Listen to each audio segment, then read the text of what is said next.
কিয়ামতের অবস্থা বড় কঠিন।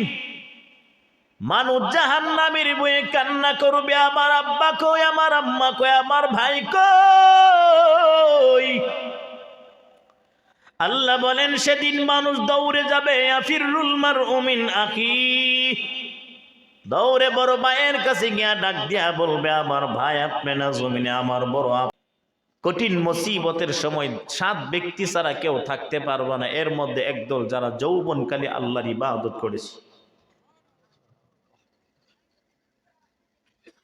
এজন্য ভাই যৌবনকালে ইবাদতের অনেক দাম, অনেক দাম।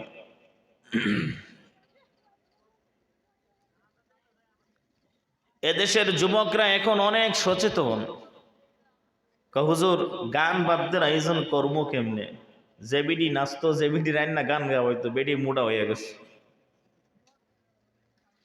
সংসদের ভিতরে সিয়াসিত্তা হাদিস পড়তে পড়তে শেষ, ঠিক না? বুঝলে ফেলাইছে সব।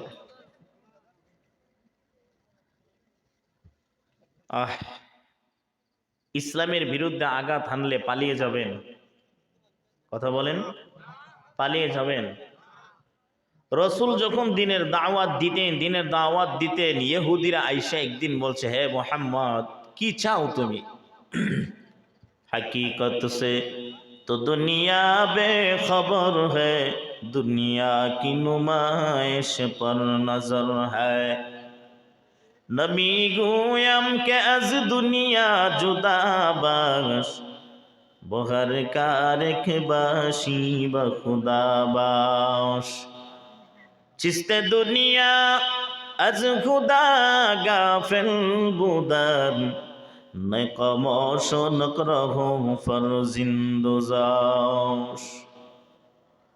দুনিয়া নিয়ে ব্যস্ত আছেন। রাসূলকে ডাক দেয়া বলেন, মুহাম্মদ কি চাও?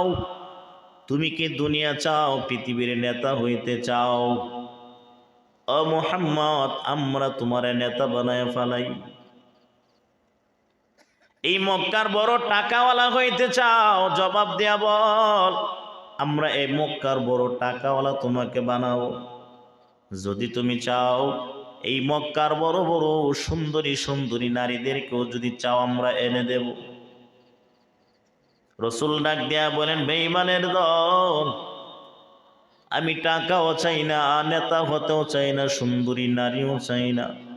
আসমানের দিকে তাকায় দেখ, আসমানের সূর্যটা অনেক দূরে।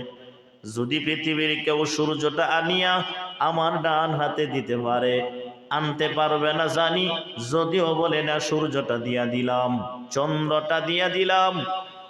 এরপরে যদি ডাক দেয়া বলে, মুহাম্মদ দিন থেকে দূরে যাও, আল্লাহর কসম আমি তিল পরিমাণ দিন থেকে সরে যাব না। ও নবীর উম্মত, মাঝে মাঝে ইসলামের বিরুদ্ধে হুনকার আসে, ইসলামটারে উঠে দেওয়া ষড়যন্ত্র করে, বলে কোরআন এই জমিনে থাকবে না, ইসলাম থাকবে না। আমরা জবাব দিয়া বলবো, কোরআন আছে, ছিল, বর্তমানে আছে, ভবিষ্যতেও থাকবে। কথা বলেন না কেন? তুমি কিসের নেতা হইলা? তোমার থেকে বড় বড় নেতাওয়ালারা জমিন থেকে কোরআনের সঙ্গে টাক্কর দেয়া জমিন থেকে বিদায় হয়ে গেল। এক সময় মাথা চুল নাই, টাকলা মোড়ার ডাক দিয়া বলেন, সংসদে বিসমিল্লাহ থাকতে পারবে না। আল্লাহ ডাক দিয়া বলে, বেঈমান, তুই সংসদের বিসমিল্লাহ উঠায় দিবি, আর আমি আল্লাহ পাক বাংলার জমিনের সব মুমিনের হৃদয় থেকে তোর মতো টাকলার নামটা মুছে দিলাম। এভাবে পৃথিবীতে যারা কোরআনের সঙ্গে টাক্কর দিবে কেউ থাকতে পারবে না।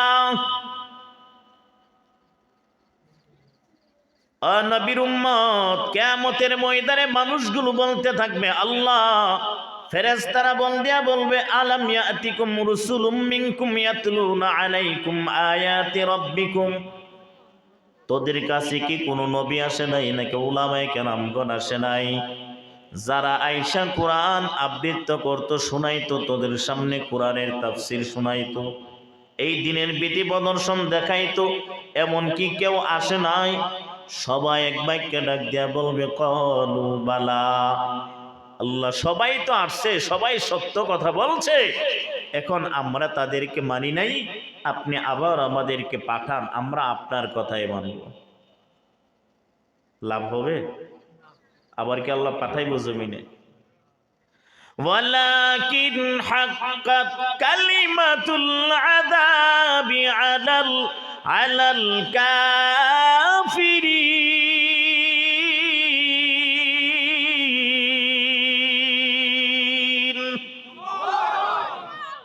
যাও, আমি আল্লাহ দেই ফাইসালা দিলাম, জাহান্নামের অগ্নিকুণ্ডে তোমরা জ্বলতে থাকো, লাভ হবে না, যতই চিল্লাও কোনো লাভ হবে না, জাহান্নামের আগুনে জ্বলো। সেদিনের কান্নার কোনো লাভ নাই, জমিনের কান্নার হাজারটা লাভ আছে, পরকালের হাজারটা কান্নার কোনো লাভ নাই। ও নবীর উম্মত, যতই কান্দ জমিনে কাঁদবা, পরকালে কান্নার কোনো দাম হবে না। আল্লাহর কাছে কান্না করবা, যত জোর তুফান আসুক না কেন জমিনে, আল্লাহর এই দিন থেকে দূরে যাইবা না। বলে দিন একদিকে, দুনিয়া আরেক দিকে। 100 কোটি টাকার দাম ইমানের দাম হতে পারে না।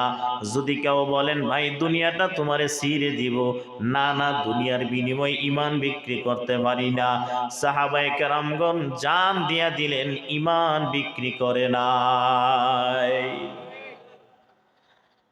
আল্লাহ নবী এই দিনের জন্য বড় কষ্ট করেছেন। একদিন আম্মা জান আয়েশা তাকায় দেখে রাসূলের চেহারার মধ্যে কালো কালো দাগ। আম্মা জান আয়েশা ডাক দিয়া বলে, নবী আপনার চেহারার মধ্যে কালো কালো দাগ, এইগুলো কি বসন্তের দাগ নাকি অন্য কোনো দাগ? এই কথা বলার পর রাসূলের চোখ মোবারক দিয়া বেয়ে বেয়ে পানির অশ্রুগুলো পড়েন। আম্মা জান আয়েশা বলেন, রাসূল আমি কি কোনো বেয়াদবি করলাম নাকি আপনি কান্দেন কেন? রাসূল ডাক দিয়া বলেন, আয়েশা তুমি আমারে অতীতকালের কথাগুলো মনে পড়ায়া দিলা। আমার চেহারার মধ্যে কালো কালো দাগ, এটা কোনো বসন্তের দাগ না, এটা হলো পাথরের আঘাতের দাগ। নবী ডাক দিয়া বলেন, আমি আমার জন্মভূমিতে জন্মগ্রহণ করার পর ইহুদিরা আমাকে দেখতে পারে নাই, দিনের দাওয়াত দেয়, পাথর দিয়া ইহুদিরা আমারে আঘাত করে আঘাতের দাগগুলো কালো কালো বর্ণের দাগ হয়ে আছে। এরপরে আবার আসছে, মুহাম্মদ আপনি এই মক্কাতে থাকতে পারবেন না, মদিনায় চলে যান। রাসূল মদিনায় গেলেন। মদিনার অনেক যুবকরা রাসূলকে পাথর দ্বারা আঘাত দেয়। আঘাত করার পর রাসূলের জুতা মুবারকের সঙ্গে পা মুবারক আডা লাইগা যাইত রক্তে। মক্কা ছেড়ে দয়াল নবী মদিনাতে যায়,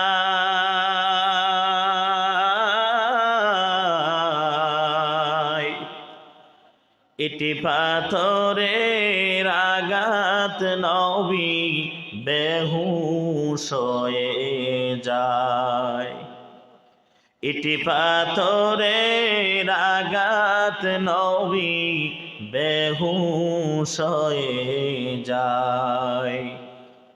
নবী বলেন, মাইরো না রে, সইতে আমি পারি না রে, জন্মের পরে আমি নবী বাবা দেখি না।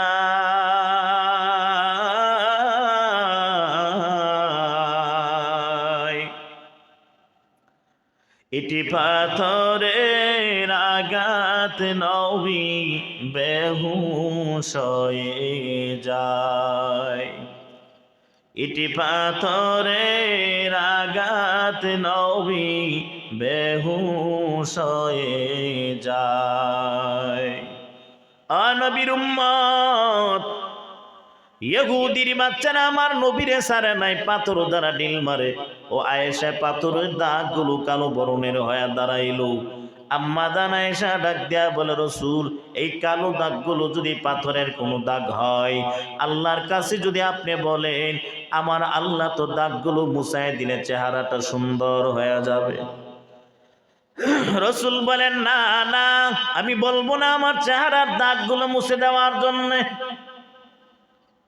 আয়েশা, কিয়ামতের অবস্থা বড় কঠিন। মানুষ জাহান্নামের বয়ে কান্না করবে, আমার আব্বা কই, আমার আম্মা কই, আমার ভাই কই। আল্লাহ বলেন, সেদিন মানুষ দৌড়ে যাবে, আফিরুল মারউ মিন আখি, দৌড়ে বড় ভাইয়ের কাছে গিয়া ডাক দিয়া বলবে, আমার ভাই আপনি না জমিনে আমার বড় আপন ছিলেন। আজকে পিছনে জমিনে তাকায় দেখেন, পিছনে জাহান্নামের আগুন দাউ দাউ করে আমার পিছনে জ্বলতে আছে। জমিনে যদি আমার কেউ আঘাত করতো, আপনি লাঠি বেন্দা নিয়ে বের হয়ে যাইতেন। ও ভাই, আমার আজ জাহান্নামের আগুন থেকে বাঁচান, পিছনে জাহান্নামের আগুন দাউ দাউ করে জ্বলতে আছে। ও উম্মিহি, মায়ের কাছে যাবে, মাও পলায়ন করবে। ও আবিহি, বাবার কাছে যাবে, বাবাও পলায়ন করবে। সব মানুষগুলো এক একজন নবীর কাছে যাবে, কোনো নবী সেদিন সুপারিশ করবে না। আমার কাছে কান্নাকাটি করার পর আমি আর দেরি করবো না, আমার উম্মতের মায়ায় সেজদায় পড়ে কান্নাকাটি করব। এরে আয়েশা, শুনে নাও, সেদিন আমার উম্মতের মায়ায় আমি কান্না করব আল্লাহর দরবারে। এক একটা কালো দাগের বিনিময় আমার লক্ষ লক্ষ উম্মত সুপারিশ করে জান্নাতে দিতে পারবো। मोहम्मद अरबी है अनबी, रास्ते पे हुआ आलम हुआ उसकी पैदाइश से उजाला।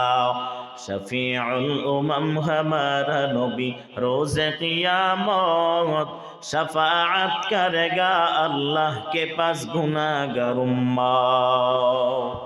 খারাপ লাগে আপনাদের? কষ্ট হচ্ছে? নবীর উম্মত, সেই নবীর জন্য মায়া নাই। আমার নবী তো এই দিনের জন্য বহু কষ্ট করলেন। রসুলের কষ্টের পাল্লা তো ভারী হবে সমস্ত নবীদের কষ্টের সঙ্গে। আল্লাহ রসুলের কষ্টটা সব নবীদের কষ্ট থেকে বেশি ভারী হবে, কারণ আমার নবী তাইফের ময়দানে বহু কষ্ট করলেন। আমার নবী যে কষ্ট করলেন, 2টা 3টা পাথর রসুলের পেটে বাঁধা ছিল। মাসের পর মাস যায়, নবীর চুলার মধ্যে আগুন জ্বলে না। আজ তুমি আরামে ঘুমাও, 3 বেলা পেট ভরে খানা খাইতে পারো। আমার নবী তো এতিম। আমার নবীর মা ছিল না। জমিনে জন্ম হওয়ার আগে, আসার আগে 2 বছর আগে নবী মা বাবা হারাইলেন। নবী মা দুনিয়াতে আসার পর 2 বছর পরে আম্মা জানকেও হারায় ফেলাইলেন। এরপরে তিনি চাচা আব্দুল মুত্তালিব, দাদা আব্দুল মুত্তালিবের কাছে লালন পালন হইতে থাকেন। 8 বছর বয়সে নবীর দাদাও নাই, এরপরে চাচার কাছে লালিত পালিত হইতে থাকেন। আমার নবীর মা নাই, বাবাও নাই, এরপরও নবী দিন থেকে দূরে যায় নাই। ইহুদিদেরকে বলেন, তোমরা আমার জবানটারে চেপে ধরে রাখলো, আমি জবানটা শক্তির মাধ্যমে চমনে আগে আদাবো। আমার আল্লাহ আমার সাথে আছেন, পৃথিবীর সব শক্তি ভেঙ্গে আমার আল্লাহ নামটা আমি জবানে নেব। বিলাল দেখেন নাই দিনের জন্য কত কষ্ট করলেন, পাথরের উপরে বিলালের চামড়া গুলো লেগে আছে। আবু বকর পিছনে পিছনে যায়, তাকায় দেখে পাথরের মধ্যে চামড়া লাগানো। এটা কার চামড়া? বিলাল হাতে নিলেন, তাকায় দেখে সামনে বিলালকে রশি দিয়া বেঁধে রাখলেন। আল্লাহ নবীর সাহাবী আবু বকর সামনে আগায় গিয়া ডাক দিয়া বলেন, আবু বকর, বেলাল, তোমাকে তারা কেন মারে? আমি আল্লাহর নামটা নেই দিকে তারা আমারে মারে। বলে, যদি তারা এতই তারা আপনাকে আল্লাহর নামের কারণে মারে, আল্লাহরে যদি ভালোবাসেন উচ্চারণ করবেন না, আস্তে আস্তে মনে মনে আল্লাহর নামটা নেন। বেলাল ডাক দিয়া বলে, আবু বকর, আমি আমার মাওলার নামটা জুড়ে নিতে চাই না, আস্তে আস্তে নিতে চাই। ইহুদিরা যখন আমারে মারে, অটোমেটিক ভাবে আমার জবান দিয়া আল্লাহর নাম জোরে উচ্চারিত হয়ে যায়। আশেকারা দরুদ আলম কারনিস বেদিকির মাশুক আরামেনিস নাইলে মুমেন সুয়ে মুমেন মি মিশাওয়াত, নাইলে কাফের সুয়ে কাফের মিশাওয়াত। খারাপ লাগে আপনাদের? নবীর উম্মত, আজ আপনারা নামাজ নাই, রোজা নাই, পর্দা নাই, ঘরের ভিতরে আযানের টাইমে ঘুমাও, ফজরের সময় মুয়াজ্জিন আযান দেয় আর কম্বলটা আরো গায়ে দেয়, ঠিক কিনা? শীত আর একটু পরে নামাজ পড়ে, মুয়াজ্জিনে ডাক দেয়া বলেন আয় আয় হাইয়া আলাস সালাহ, কয়া ডাক দে, আল্লাহু আকবার, আল্লাহু আকবার, আযান দিচ্ছে আর কম্বল মাথায় দিচ্ছে। কত বলেন ঠিক কিনা? আছে না নাই? কতক্ষণ সময় ঘুমাবেন? আধা ঘন্টা, 1 ঘন্টা। খারাপ লাগতেছে? হ্যাঁ, এই কাটারে 200 টাকা আমারই দিছ নি, নিও। সমস্যা হচ্ছে আপনাদের? আল্লাহ কবুল করেন। আর হুজুরে বলেন আমিন। নবীর উম্মত, আজ রসুলের আদর্শের টুপি নাই, আজ রসুলের আদর্শের পাঞ্জাবি নাই, আছে শুধু মেসির গেঞ্জি। কথা কয় না? জোরে কোন না, বেরিয়েতে শুনবো, শরম লাগবো। এটা আওয়াজ দিয়া তুই ইহুদি সরাইতেন, আওয়াজ দিয়ে লাগবো মজবুত আওয়াজ। এরে নবীর উম্মত, আমরা তো রসুলের আদর্শের উম্মত, আমাদের গায়ে পাঞ্জাবি না লাগাইয়ে মেসির গেঞ্জি লাগাও, শরম লাগার কথা। তুমি মেসির গেঞ্জি লাগাও, নবীর আদর্শের পাঞ্জাবি লাগাও না। তুমি নেইমারের গেঞ্জি লাগাও, পোশাক লাগাও, রসুলের আদর্শের পোশাক নাই। তুমি টুপি পরো না, পাঞ্জাবি পরো না, দাড়িটা রাখতে পারলা না, মসজিদে যাও না, তুমি তো হিন্দুদের থেকেও অদম। কথা বলেন না কেন? আর জোরে বলেন। আজ নাই রসুলের আদর্শ নাই। এ যুবক, দুনিয়ার জন্য যুবক পাগল হয়ে দৌড়ায়, আল্লাহর জন্য এত পাগল না। আশরাফ আলী থানভী রহমাতুল্লাহি আলাইহি রাখলেন, রাস্তা দিয়া চলছে একটা সুন্দরী নারী, এই নারীটারি দেখা যুবক পাগল হয়ে পিছনে পিছনে রাস্তা দিয়া ঘুরে, ডাক দিয়া বলে, হে বোন, আমি তোমারে দেখা পাগল হয়ে গেলাম, আমি তোমাকে বিয়া করতে চাই। কোথায় যাইবা? কাজীর কাছে চলো। যুবক যুবতীর নিয়ে কাজীর কাছে রওনা হয়ে গেল। কাজীটাই যুবতীর দেখা পাগল হয়ে ডাক দিয়া বলে, কাজী সাহেব, ডাক দিয়া বলে, বোন, আমি তোমার পাগল হয়ে গেলাম, যুবকের চাইতে টাকা আমার অনেক দিক দিয়া বেশি, তুমি যদি চাও আমি তোমারে বিয়া করব। কাজী করবে এখন। কাজী ডাক দিয়া বলে, আমি তোমারে বিয়া কইরা ফেলাই। যুবককে, কাজী সাহেব কি ব্যাপার? আনছি আমি বিয়া করতাম, আপনি করবেন মানে? দুইজনে ঝগড়া লাগিয়ে গেছে, একটার মাথা ফাড়ায় লাইল। মেয়েটা ডাক দেয়া বলে, তাড়াতাড়ি যাই, পুলিশের কাছে গিয়া খবরটা বলা দরকার। পুলিশের কাছে গিয়া ডাক দেয়া বলে, পুলিশ ভাই, 2 যুবকে আমারে নিয়ে ঝগড়া লাগছে। পুলিশে ডাক দেয়া বলেন, কেন? যুবকে কয় আমারে বিয়া করবে, কাজী কয় আমারে বিয়া করবে, দুইজনে আমারে নিয়ে পাগল হয়ে গেল। এবার আপনার কাছে বিচার চাই, জবাব দেন, কি করব? পুলিশে ডাক দেয়া বলেন, দুটোই খারাপ, চল আমি তোরে বিয়া করে ফেলাই। মেয়েটা যাবে কোথায়? বড় বিপদে পড়ে গেল। ডাক দেয়া বলো, পুলিশ ভাই, যদি আমারে বিয়া করতে চাও, 3 জনের একটা পরীক্ষা করব, পরীক্ষায় যদি পাস হইতে পারো, যে আমার আগে টাচ করতে পারো, আমি তার কাছে বিয়া বসবো। এমন ভাবে ডাক দেয়া বলেন, পুলিশে মনে মনে চিন্তা করে, কারণ ফাঁস আমি হব, 1 নাম্বার আমি হব, দৌড়ের প্রতিযোগিতায় আমি, অস্ত্রের প্রতিযোগিতায় আমি, কেরাতের প্রতিযোগিতায় আমি। পুলিশ ডাক দেয়া বলে, চল, তোমার পরীক্ষা কি করবা, পরীক্ষায় ফাঁস হওয়াই লাগবে, এরপরও তোমারে বিয়া করতে চাই। মেয়েটা বলেন, চোখ 2টা বন্ধ করে করে নাও, আমি রাস্তা দিয়া দৌড়াবো, 1 মিনিট পরে আমারে পিছনে পিছনে দৌড়াবা। মেয়েটা দৌড়তে দৌড়তে একটা পুকুরের ওই পাশে পড়ে যায়। এবার 3 জনে এমন জোরে দৌড় দিল, দৌড় দিতে দিতে সামনে গিয়া পুকুরের মাঝখানে পড়ে গেল।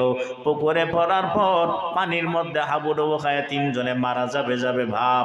আল্লাহর ওলি আশরাফ আলী থানভী রহমাতুল্লাহি আলাইহি বুঝায়, ও দুনিয়ার মানুষ, ওই মেয়েটা হলো দুনিয়া কারোর সুন্দরী নারী।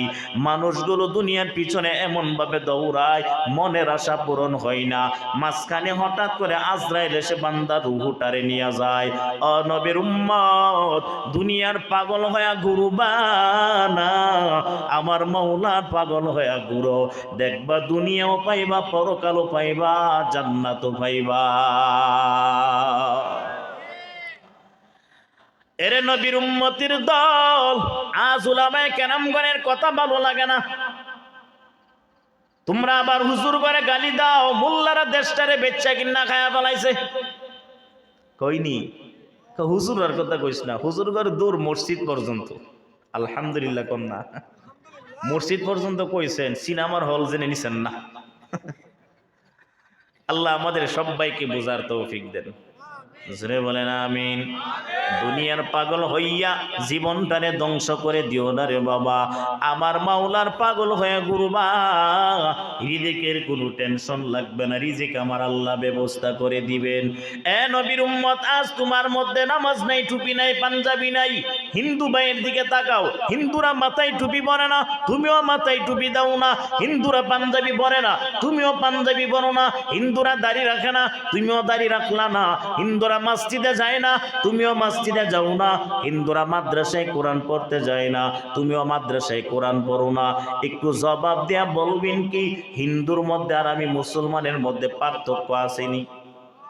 আছে? তাহলে আপনি তো হিন্দুই। আল্লাহ আমাদের বুঝার তৌফিক দেন, আর ওজরে বলেন আমিন।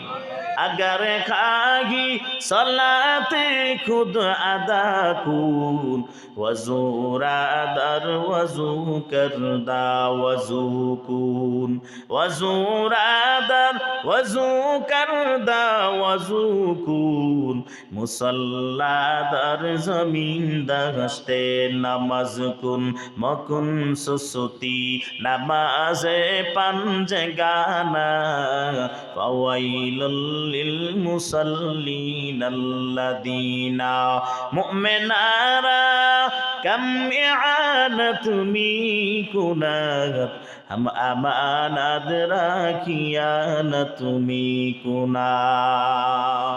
খারাপ লাগে আপনাদের? যারা হিন্দুদের সঙ্গে চলো, জবাব দিয়া বলো, কোন হিন্দু বাইরে ওয়াজে আনতে পারবানি? কথা বলেন না কেন? কোন হিন্দু বাইরে মসজিদে আনতে পারবানি, কিন্তু তুমি মসজিদে না আইয়া হিন্দুদের মন্দিরে যাইতে পারো।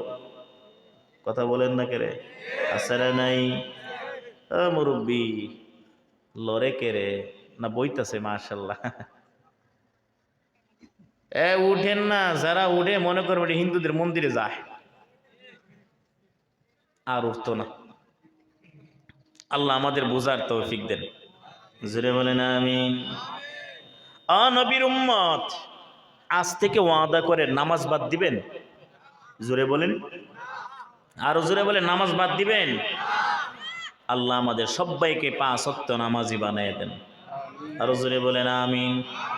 বেজাল্লা মুসল্লি হয়েন না, খবরদার, বেজাল্লা মুসল্লি হইলে সমস্যা আছে। মসজিদে গিয়া দেখবেন অনেক মুসল্লি নামাজের জন্য যায়, দরজা তো এমনি নাই, ডাইনে বামে তাকায় দেখে মুসল্লি নাই, ইমাম নাই, তখন 4 রাকাত নামাজে 1.5 মিনিটে শেষ। আছে না নাই? ডাইনে সাইডে ইমাম নাই, বামে সাইডে মুসল্লি নাই, তাড়াহুড়া, এত স্পিডে নামাজ পড়ে বোঝা যাইতেছে হেলিকপ্টারও ফেল। অথচ তাকায় দেখ, নবীর সাহাবী হুযায়ফা রাদিয়াল্লাহু তাআলা আনহু থেকে বর্ণিত, হুযায়ফা বলেন, আমি মসজিদে ঢুকলাম, হঠাৎ করে তাকায় দেখি রাসূল নামাজে দাঁড়াইলেন। আমি মনে মনে ভাবলাম রাসূলের পিছনে ইক্তেদা করি, রাসূলের পিছনে ইক্তেদা দাঁড়াইলাম। দাঁড়ানোর পরে রাসূল সূরাতুল বাকারা তেলাওয়াত করলেন। আমি মনে মনে ভাবলাম সূরাতুল বাকারা তেলাওয়াত করে রাসূল রুকুতে যাবেন, কিন্তু না না, সূরাতুল বাকারা শেষ শেষ নবী রুকু দেয় না। এরপরে দ্বিতীয় নাম্বার সূরা ধরলেন, এরপরে তৃতীয় নাম্বার সূরা ধরলেন, রাসূল রুকুতে যায় না। আমি দাঁড়ায় থাকতে বড় কষ্ট হচ্ছে, কিন্তু রাসূলের পা মুবারকের দিকে তাকাইলাম, রাসূলের পা মুবারক গুলো ফুল্লা পানি হয়ে গেছে। রসুল নামাজের সালাম ফিরাইলেন, ডাক দিয়া বললাম, রসুল গো, এত কেন লম্বা সময় রসুল নামাজে দাঁড়ায় থাকেন, ব্যাপারটা কি? রসুল, আপনার তো আমার আল্লাহ গুনাহ মাফ করে দিয়েছেন, সব অপরাধ আমার আল্লাহ মাফ করে দিলেন, এত লম্বা সময় কেন আপনি নামাজে দাঁড়ান? রসুল ডাক দিয়া বলেন, আরে হুজাইফা, আল্লাহ যে আমারে সব গুনাহ মাফ করে দিলেন, এজন্য আমি নামাজ পড়ে পড়ে আমার মাওলার শুকর আদায় করি। পড়ে নাও কালিমাটা যেন পাও বেহেশতটা, নামাজ পড়ো রোজা রাখো একটু ধৈর্য ধরো, তুমি আল্লাহ জানো রাসূল মানো মুক্তির পথ সেটা। ঠিক না বেঠিক? তুমি আল্লাহ জানো রাসূল মানো মুক্তির পথ সেটা। রাসূল এলেন দুনিয়াতে শান্তির বাণী নিয়ে, সমাজ সেবা করে গেছেন বিশ্ব ভুবনেতে, সবাই তাকে দিয়েছিল আলামিন উপাধিটা। ঠিক না বেঠিক? ইয়া আইয়ুহাল্লাযীনা আমানুস্তাঈনু বিস-সাবরি ওয়াস-সালাহ ইন্নাল্লাহা মা'আস-সাবিরিন।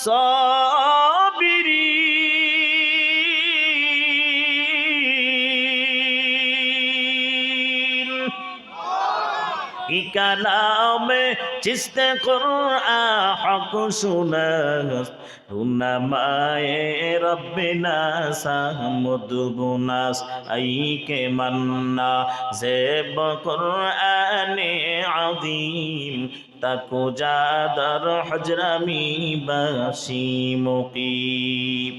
নবীর উম্মত এলাকার মুসলমান ও যুবক, কই দিন এই জমিনের মধ্যে বাঁচবা, ধৈর্য নিয়ে নামাজের মধ্যে দাঁড়ায় দইবা। ধৈর্যটা কেমন ছিল তাকায় দেখ। ইমাম আবু হানিফা রাহমাতুল্লাহি আলাইহি কত বড় ধৈর্য ছিল। এক লোক মনে মনে চিন্তা করেন, ইমাম আবু হানিফা নাকি রাত সারা রাত্র নামাজে দাঁড়ায়, ধৈর্য ছাড়া বান্দা কিন্তু নামাজে দাঁড়াইতে পারে না। আমাদের মধ্যে ধৈর্য নাই। ফজরের সময় যদি ইমাম একটু লম্বা করে সূরা পড়ে, তখন কাশি কত প্রকার মুসল্লিরা। কথা বলেন না কেন? ইমামের সজাগ করায়, ঠিক না ঠিক? ইমাম ঘুমাই গেছে গা। এক হিন্দু মানুষ যায় ইমাম আবু হানিফারে পরীক্ষা করতে, এত বড় ধৈর্য দেখি লোকটার, কেমন ধৈর্য, গেছে পরীক্ষা করার জন্য। ধৈর্যটা গেল। ইমাম আবু হানিফা দিনের বেলা ঘুমায়, রাতের বেলা ঘুমায় না, সারা রাত নামাজে দাঁড়ায় থাকেন। সুবহানাল্লাহ কইতেন না? আল্লাহরে বান্দা দিনের বেলা গিয়া তাকায় দেখি ইমাম আবু হানিফা নাক টেন্না ঘুমাইতেছে। দরজার মধ্যে করাঘাত করলেন, হুজুর দরজা খুলবেন, মাসআলা জিজ্ঞেস করব। ইমাম আবু হানিফা দরজা খুললেন, ডাক দিয়া বলে, বাবা কি মাসআলা বলো? হুজুর মন নাই। আবার আরেকটু পরে গেলেন, হুজুর গো দরজাটা খুলে দেন, মাসআলা জিজ্ঞেস করব। দ্বিতীয়বারে গিয়া বলেন, হুজুর মনে নাই। তৃতীয়বারে আবার যায়, হুজুর মাসআলা জিজ্ঞেস করব, দরজাটা খুলে দেন। ইমাম আবু হানিফা রাগ করে নাই, ডাক দিয়া বলে, বাবা কি মাসআলা বলো? ডাক দিয়া বলো, হুজুর একটু বলবেন পায়খানা তিতা না মিডা? জুতা লওয়ার দরকার ছিল না? আমরা হইলে তো জুতাও নিতাম, কি বলেন? ঠিক না ভাই? ঠিক। তোর জুতা তো বাইরে, পায়খানা খাইছে তোর বাহে খাইয়া দেখছে নি, ঠিক কিনা? কিন্তু ইমাম আবু হানিফা রাগ করেন নাই, হাসি মারলেন, ডাক দিয়া বলো, যুবক পায়খানা কেউ খায় না, কে বলতে পারবে তিতা না মিডা? তবে একটা হেকমত দিয়া দেয়, যদি মনে করো পায়খানার মধ্যে মাছি ধরে, মনে করো বা ওই পায়খানা মিষ্টি, আর যেই পায়খানার মধ্যে কিরায় ধরবে, মনে করো বা এটা হলো তৃপ্ত, কারণ মাছিটা বেশিরভাগ মিষ্টিটার মধ্যেই যায়। এটা কি খায়া কইছে উনি না হেকমতে বলছেন? আল্লাহর ওলিরা খবর আছে, খবরদার।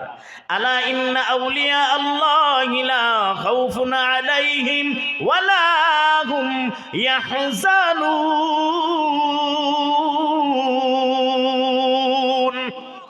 আল্লাহ ওয়ালাদের পেরেশানি নাই, চিন্তা নাই। তাদের সঙ্গে কে আছেন? ছাত্রের বিবি দাওয়াত দিয়া বলেন, যাও ইমাম আবু হানিফারে দাওয়াত করবা। ইমাম আবু হানিফা আসলেন, রাতের আধারে 3 জনের খাবার তৈরি করলেন। বিবি, ছাত্রর বিবি 3 জনের খাবার তৈরি করে ইমাম আবু হানিফার প্লেটের মধ্যে ইমাম আবু হানিফার খানা দেয়। এবার ইমাম আবু হানিফা লুকমাটে মাকে নাকের বরাবর নিয়া তাকায়, দেখে গ্রামটা হালালের গন্ধ। মুখের মধ্যে দিয়া 3 জনের খাবার হুজুরে একবারে খায়া ফালাইলেন। এরপরে রাতের বেলা ঘুমায়। ছাত্রের বিবি একটা মশকের মধ্যে পানি নিয়ে তার ওই খাটের নিচে রাইখা দিলেন। মনে মনে চিন্তা করেন, যদি আবার হুজুরে তাহাজ্জুদের নামাজ পড়ে পানি পানি বলে চিল্লাই, এখানে কোথাও পানি পাবে কোথায়? আল্লাহর বান্দি পানির ব্যবস্থা করলেন ইমাম আবু হানিফার ঘরে। সকালবেলা তাকায় দেখে পানি, পানির জাগাত। ইমাম আবু হানিফাও জাগাত। মনে মনে চিন্তা করে ইমাম আবু হানিফাকে নামাজ পড়ছে নাকি জানি না। সকালবেলা খানা খাওয়ার পর ইমাম আবু হানিফারে প্রশ্ন করলেন, হুজুর আমি 2টা প্রশ্ন আমার মনের ভিতরে জাগলো, জবাব দিয়া বলবেন। 1 নাম্বার, আল্লাহওয়ালারা তো খানা কম খায়, আপনি রাতের আধারে 3 জনের খাবার খায়া ফেলাইলেন, ব্যাপারটা কি? আর 2 নাম্বার প্রশ্ন হলো, আর রাতের আধারে আল্লাহওয়ালারা ঘুমায় না, রাতে ইবাদত করে, আপনি তো দেখলাম ফজরের নামাজটাই পড়লেন না। আল্লাহর বুজুর্গ ইমাম আবু হানিফা ডাক দিয়া কয়, ও বোন শুনে নাও, রাতের বেলা যখন আমার সামনে খানাটা দিলা, ওই খানাটা নাকের বরাবর নিয়ে তাকায় দিকে হালাল খাবার, আর আমি 3 জনের খাবার খাইয়া সারা রাত্র ঘুমাই নাই, সূরাতুল ফাতিহা থেকে 1000 মাসআলা বাই করছি। 2 নাম্বার, তুমি বললা আমি রাতের আধারে ঘুমায় গেছি, নামাজ পড়ি নাই, তাহাজ্জুদ পড়ি নাই, ফজরের নামাজও পড়ি নাই। এ ছাত্রের বিবিরে শুনে নাও, আমি আজকে নই, আজ থেকে 36 বছর আগে, 36 বছর পর্যন্ত আমি ইমাম আবু হানিফা এশারের ওযু দ্বারা ফজরের নামাজ আদায় করি। আরো আস্তে কইন, কিরফিনো আমরা এলাকার মানুষ মুখটা ছুড়ায় না জানি ব্যথা পাই, সুবহানাল্লাহ না জানি কই আল্লাহ সুক্কা পাই কোন আল্লাহ। খারাপ লাগে আপনাদের? এই মিয়া হাইজ দেন না, খিল লাগে মোরে বেয়া করে রাখছেন, হাইজ দেন, হাইজ দাও ফুকার, হাইজ দেন, এই সপ্তাহে হাইজ দিবেন হাসির সময়। মুখ এমনি বেয়া করে রাখলে কেমনি? হাসির সময় হাসি দেওয়া লাগে, কথা বলার সুবহানাল্লাহর সময় সুবহানাল্লাহ বলা লাগে, আলহামদুলিল্লাহ বলার সময় আলহামদুলিল্লাহ বলার লাগে। যেমন বোঝা যাইতেছে হুজুরের রাস্তা দেখলে দৌড় মজা এমন লাগতেছে। খারাপ লাগে আপনাদের? আল্লাহ কবুল করেন। হুজুরে বলেন আমিন। নবীর উম্মত ইমাম আবু হানিফা ডাক দিয়া বলেন, ও ছাত্রের বিবি শুনে নাও, আমি সারা রাত ঘুমাই নাই, আমি আজ থেকে 36 বছর আগ মুহূর্ত পর্যন্ত এশারের ওযু দ্বারা ফজরের নামাজ আদায় করি। আপনারা জবাব দিয়া বলেন, ধৈর্য ছাড়া মানুষকে এই কাজ করতে পারে? আরো জোরে বলেন। ধৈর্য যদি এমন হয়, কেউ যদি গালি দেয় ধৈর্য ধরা লাগবে। ইন্নামা ইউওয়াফাস সাবিরুনা আজরাহুম বিগাইরি হিসাব।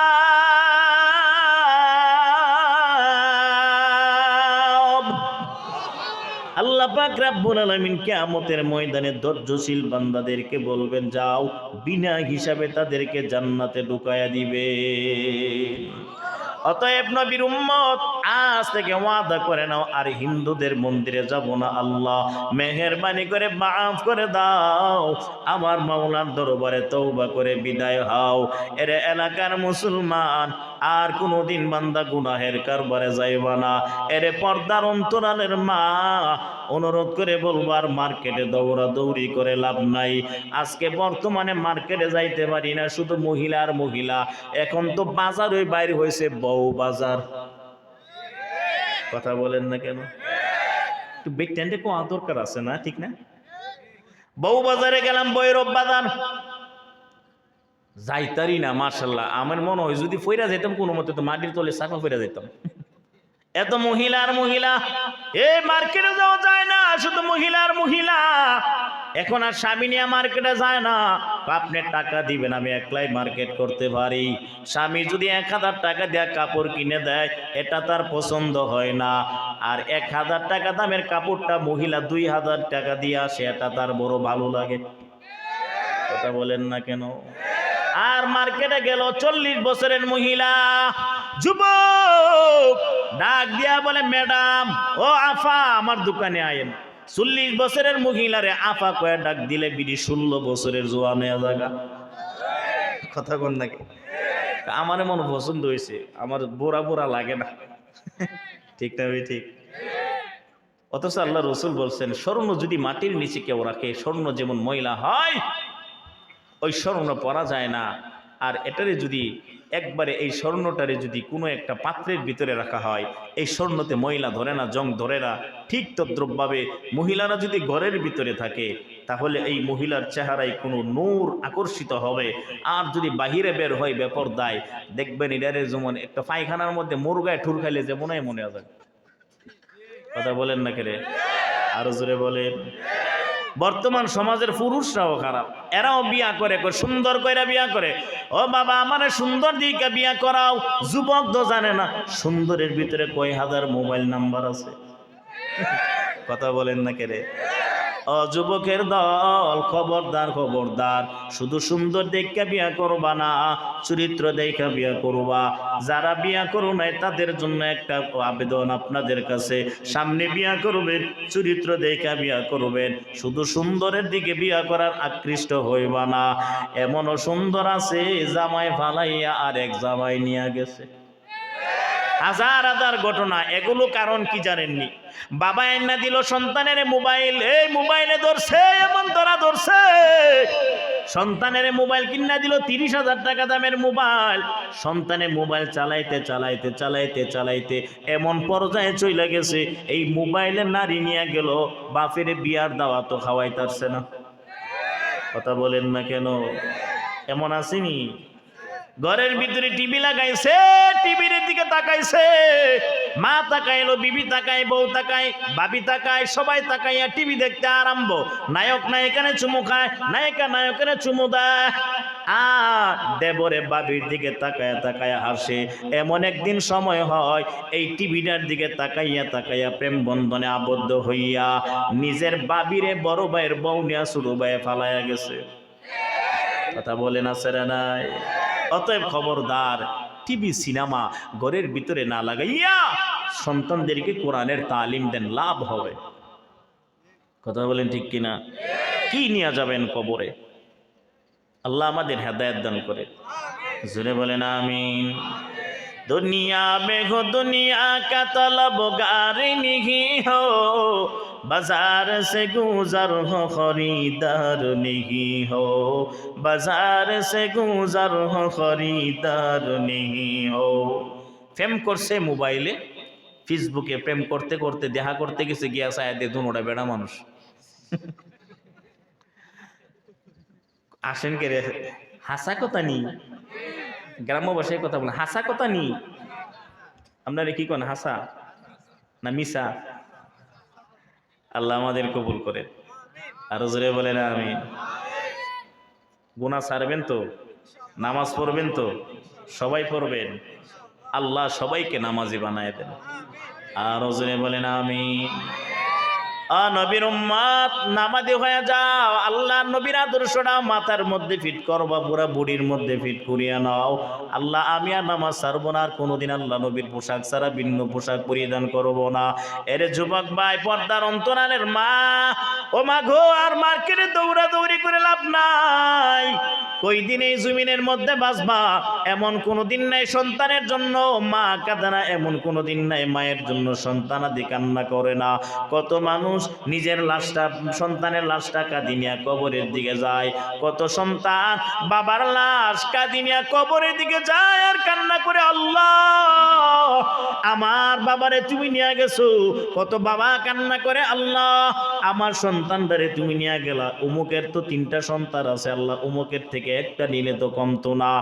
নবীর উম্মতের দল, গতকালকের ঘটনা, বাড়ি থেকে শুনলাম পাশের গ্রামের মধ্যে একটা সন্তান, ওই মহিলা 4টা মাত্র মেয়ে, 4টার পরে একটা সন্তান দিয়েছেন আমার আল্লাহ। সবে মাত্র সন্তানরা বসতে পারে, হাবুডুবু খাইতে পারে, এমন মুহূর্তে গতকাল রাতের বেলা মা সন্তানটারে রাইখা পাকঘরের ভিতরে গিয়া রান্না করতে আরম্ভ। আর একদিক দিয়া একবারে মরুভূমির মধ্যে বাড়ি, ওই মহিলার বাচ্চাটারে শিয়ালে আইসা নিয়ে গেল, আর সন্তানরা বাড়িতে নাই। মায়ের কান্না, হায়রে 4টা মেয়ের পরে আমার আল্লাহ একটা সন্তান দিছে, এই ছেলেটা দিল, আমার যে কত আনন্দ ছিল। মা কান্না করে চোখ 2টা অন্ধ হয়ে যাবে বাপ। নবীর উম্মত, কত মা বাবা সন্তান হারা হয়ে রাস্তা দিয়ে ঘুরে রে বাবা। অনুরোধ করে বলবো, কত ছেলেরা বাবার লাশ নিয়ে কবরে দেয়, তেমন কোনো দুঃখ লাগে না, কিন্তু কত মা বাবা আছে সন্তানের লাশ নিয়ে কবরে যাইতে পারে না, মনে দুঃখ লাগে।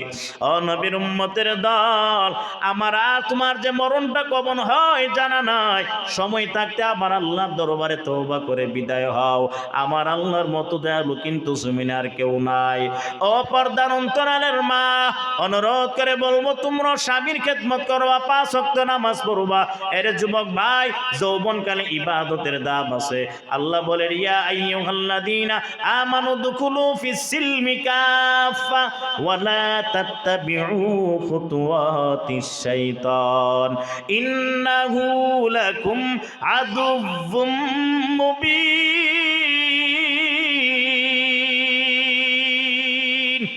আল্লাহ পাক রব্বুল আলামিন বলেন, তোমরা পূর্ণাঙ্গভাবে দ্বীনের ভিতরে ঢুকিয়া দাও।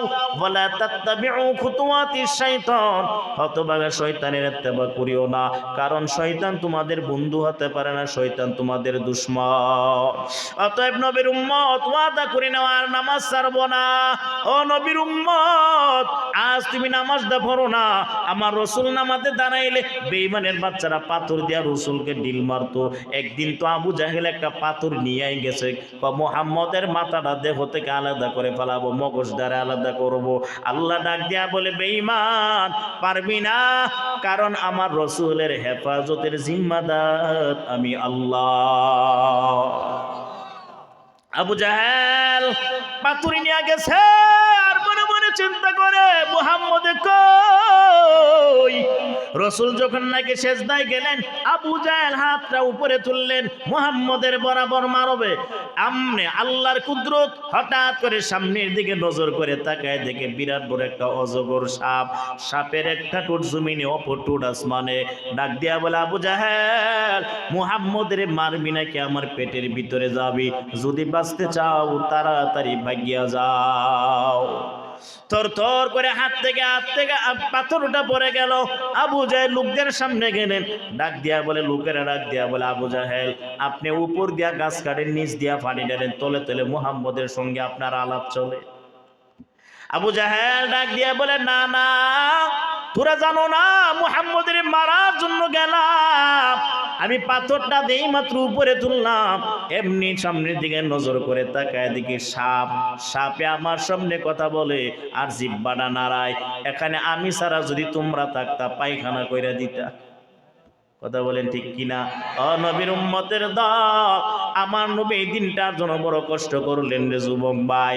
আজকের এই মাহফিল আপনারা করলেন, হাজারবার ধন্যবাদ জানাই। তবে আজকের এই মাহফিলটা করার পরে আপনাদের ফাউন্ডেশনের মধ্যে যারা আছে, সবাই যেন নামাজি হয়ে দেয়, এই প্রচেষ্টা চালায় দাও। এই ফিসাবিলিল্লাহ ফাউন্ডেশনটা আল্লাহ পাক রব্বুল আলামিন কবুল করে নেক। ওই এলাকার কলিজা টুকরা যুবক ভাই, তোমাদের হাতে পায়ে ধরতে চাই, পাটা যদি বার বাড়ায় দাও, আমি হাতে ধর, পায়ে ধরে ধরতেও রাজি আছি। অনুরোধ করে বলবো, নামাজদারে সারবার, আল্লাহর ইবাদত সারিও না। এলাকার মধ্যে যারা নামাজ পড়ে না, নামাজের দাওয়াত দিবা। যারা দ্বীনের পথে নাই, তাদেরকে দ্বীনের আহ্বান করবা।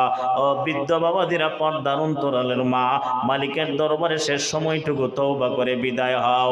আমি এই মাহফিল থেকে বাড়িতে যাইতে পারবো কিনা গ্যারান্টিটা নাই। আমার মালিক যদি আমারে বিদায় দিয়া দেয়, আগামী বছর আমি এখানে ফাউন্ডেশনের মাহফিল করতে পারবো কিনা জানি না, এই ফাউন্ডেশনের ময়দানে আমি বসতে পারবো কিনা জানি না। ওই দিনটা আসার আগে আগে যদি আমার মরণ হয়, আল্লাহ আমার ইমানদার বানায় মরণ দিয়েন, বেঈমানদের অন্তর্ভুক্ত করে মারিয়েন না। আমার আল্লাহর দরবারে তওবা করলে আল্লাহ বান্দারে ফেরত দেয় না, কারণ আমার আল্লাহর দরবারে আরো 99টা রহমত আছে, আর এক রহমতের বিনিময় তামাম দুনিয়া আল্লাহ বানাইলেন। একটা রহমতের বিনিময় মা সন্তানের প্রতি কত মায়া, সন্তান মা বাবার প্রতি কত মায়া, আর 99টা রহমত আমার আল্লাহর দরবারে আছে। গুনাহগার যদি আল্লাহর দরবারে তওবা করে নাকের আগায় পানিটা পৌঁছতে দেরি হবে, আমার আল্লাহ বান্দার তওবা কবুল করতে দেরি না। দেখেন না, সন্তান অন্যায় করছে, বাবাই কো যা আমার বাড়িতে আর আসবি না। সন্তান বাহিরে ঘুরতেছে, আর আসে না, 3 বেলা চলে গেল, খানা নাই। বিবি ডাক দিয়া বলে, স্বামী আমার সন্তানটারে বিদায় দিও না, আমি মায়ের বড় মায়া লাগে। সন্তানারে মারে স্বামী নিয়ে তারে হাত ধরিয়া বাড়িতে চলে গেল। এবার সন্তানটা রাস্তা দিয়া ঘুরে, রাত 12টা হয়ে গেল, সন্তানটা কোথাও যাইতে পারে না, আত্মীয় স্বজনের বাড়িতে খানাটাও খাইতে পারে না। মা মা বলিয়া সন্তানে চিল্লাই। রাত 12টা হয়ে গেল, দেখে কেউ তো সজাগ নাই। সন্তান তাকায় দেখে শহরের মানুষ ঘুমায় গেল, জঙ্গলার পানিরা ঘুমায় গেছে। আমার মা কি সজাগ? না না, আমার মা যদি সজাগ না হয়, ডাক দিলে আবার বাবাই যদি উঠে, আর আমার বাবাই যদি লাঠি বেন্দা নিয়ে আবার মারা দূরে করে, এই বয়ে সন্তানরা যায় না। একবার মায়ের দরজা দিয়া যখন ডাক দেয় মা মা বলিয়া, মায়ের কলিজা ঠান্ডা হয়ে গেল। মা দরজাটা খুলিয়া ডাক দিয়া বলে, আয় আয়, আমি মা তোর প্রতি কত মায়া, তাকায় দেখ, তোর ভাই ঘুমায় গেল, তোর বাবা ঘুমাইলো, আমি মা ঘুমাই নাই। সন্তানটা ডাক দিয়া বলে, মা সারাদিন খানা খাইতে পারি নাই, তুমি কি পারবা আমার একটা লোকমা খানা খাওয়াইতে?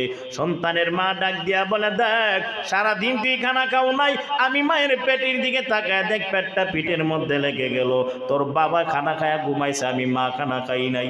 সন্তানের মুখে মা লোকমা তুলিয়া দেয়, আর সন্তানটা মায়ের চেহারার দিকে তাকায় বলে, মা তোমার মতো আপন এই জমিনে আর কেউ নাই। মা কান্না করে ডাক দিয়া বলে, সন্তান না না, আমি মা তোর প্রতি যত মায়া, তার থেকে কোটি গুণ বেশি মায়া আমার মাওলার। দুনিয়ার কেউ যদি চোখের পানি ছেড়ে দিয়া বলে, ও আল্লাহ আমার মতো গুনাহগার এই জমিনে কেউ নাই, একটা রহমত দিয়া তামাম দুনিয়া আল্লাহ বানাইলেন। এক রহমতের বিনিময়ে মা সন্তানের প্রতি এত মায়া, সন্তানাদের প্রতি এত মায়া, আর 99টা রহমত আমার আল্লাহর দরবারে। গুনাহগার বান্দা যদি আল্লাহর দরবারে চোখের পানি ছেড়ে দেয়, 99টা রহমতের চাদর দ্বারা জান্নাতের পানি দিয়া তারে নিষ্পাপ বানায়া দেয়। বেগুনা গুজারতে বলমা সাআতে বা হুজুরে দিল না করদন তাআতে, हम गुनाहगार और तू गफ्फार है, हम बरे आईबू से तू सत्तार है। আমার দয়ার মাওলা রে,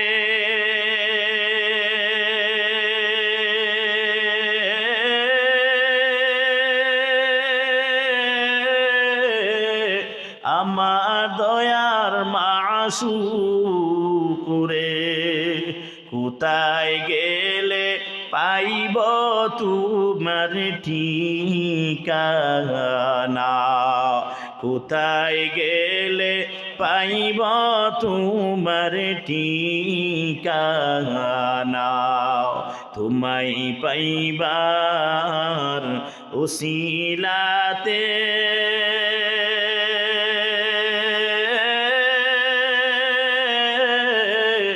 ঘুরিয়ামি দেশ বিদেশে,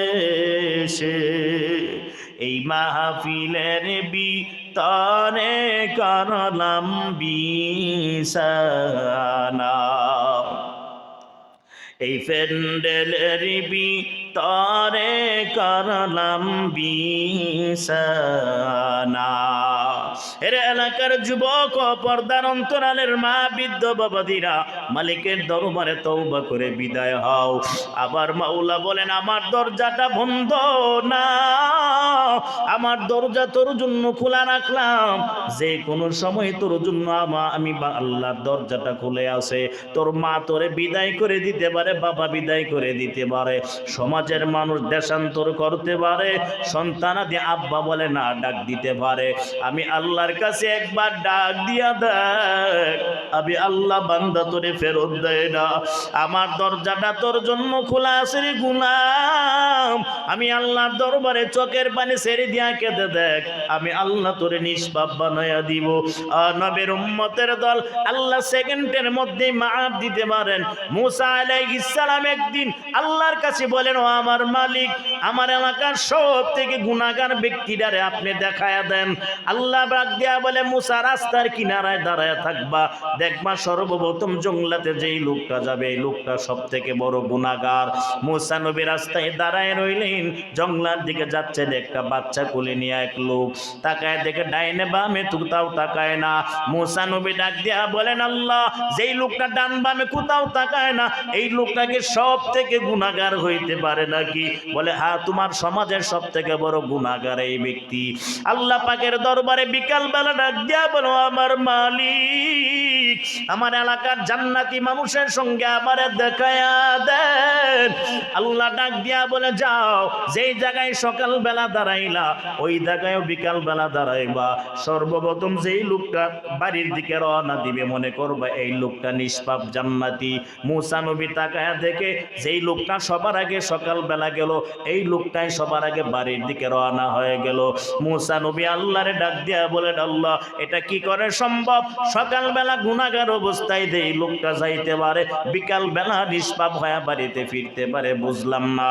আল্লাহ ডাক দিয়া বলে, মুসা দেখ, জঙ্গলার মধ্যে যখন বাচ্চাটারে রাইখা আল্লাহর এই বান্দা কাঠ কাটতে আরম্ভ, গাছ কাটতে আরম্ভ, বাচ্চাটার জবান হঠাৎ করে খুলে গেল।